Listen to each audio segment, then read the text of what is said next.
Hello, ఏం మాట్లాడుతున్నావురా? ఎప్పుడు రాడు? ఏయ్,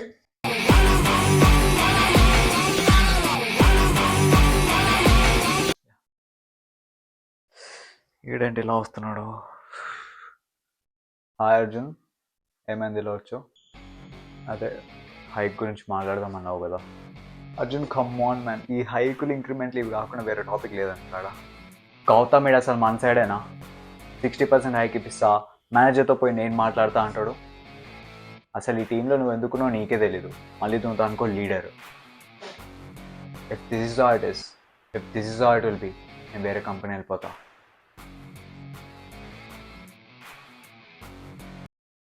మమ్మీ డాడీ కూడా ఎప్పుడు నన్ను ఇట్లా తిట్లే.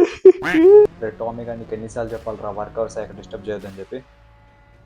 ఏంది ఇప్పుడు నీకు చేంజెస్ కావాలా? నేను చెయ్యా. డిస్ప్లేడ్ ఇస్తావు, పో చేసుకోపో. నిన్న దాకా 68 ఉండే, ఇప్పుడు 69 అవుతుంది, అంతేగా? యాక్సెస్ అయిపోయిందా? మరి ఇక్కడ ఎవరైనా చేస్తారా? మళ్ళీ కిందకి వెళ్ళాలా? సరే నేను ఇంటికి వెళ్ళిపోతా. ఎందుకు ప్రీతి ఇలా ప్రతిదానికి స్ట్రెస్ఫుల్ అయిపోతున్నావు? ఆయన నువ్వు ఇలా ఓవర్ టైం వర్క్ చేసి నీ హెల్త్ నువ్వు ఖరాబ్ చేసుకోకు. ఇప్పుడు ఒక ఎంప్లాయీస్ని హైర్ చేసుకుని చాలు, నన్ను నీ హస్బెండ్గా హైర్ చేసుకో, నేను చూసుకుంటాను.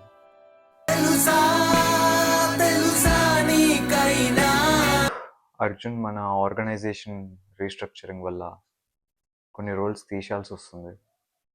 సో నీ పొజిషన్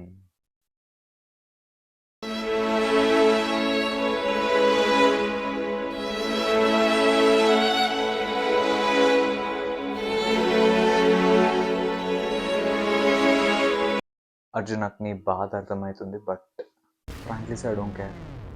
అసలు జరిగింది విను, నేను ఎందుకు తీసేసాం ఇవన్నీ చెప్పే అవసరం మీకు లేదు, వినే ఉద్దేశం నాకు లేదు. ఈ కంపెనీలో నేను ఒక్కరిని మిస్ అయితే సార్ ఇది live in physical growing world sir. పెరుగుతున్న కొద్దీ ఒక విషయం నాకు అర్థమైంది, మనకేమైనా ఎఫెక్ట్ అయితే మనం పోతే ది మోస్ట్ ఎఫెక్టెడ్ పర్సన్ ఒకరు ఉంటారు. అది నా లైఫ్లో ఆ పిల్లకి ఏమైనా అయితే I will be most affected sir. తర్వాత మీ ఇష్టం.